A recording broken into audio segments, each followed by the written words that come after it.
Harta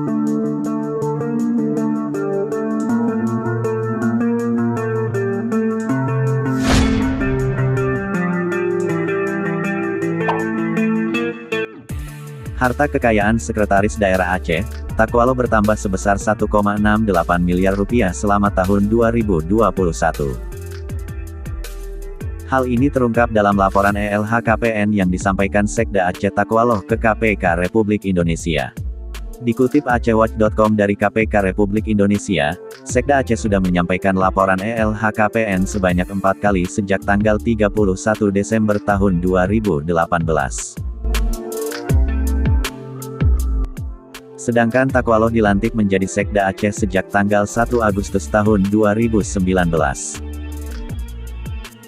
Berdasarkan LHKPN, Takwalo melaporkan harta kekayaan pada tanggal 31 Desember tahun 2018 sebesar Rp9.461.355.325. Setahun kemudian atau pertanggal 31 Desember tahun 2019, Takwalo melaporkan harta yang dimilikinya melonjak menjadi Rp12.986.956.142.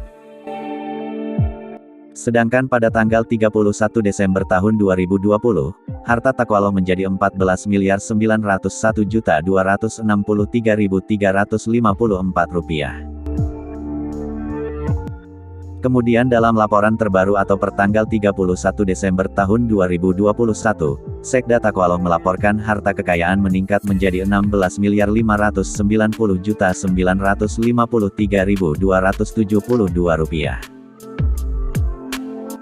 Bila dibandingkan antara 2020 dan 2021, peningkatan harta Sekda mengalami peningkatan di tanah dan bangunan Rp620 juta, harta bergerak lainnya juga meningkat Rp243 juta dan kas juga meningkat senilai Rp826.489.918. Sebagaimana yang perlu diketahui, pelaporan harta pejabat merupakan kewajiban yang diatur oleh undang-undang. Hal ini merupakan bentuk transparansi publik yang ingin dicapai oleh pemerintah.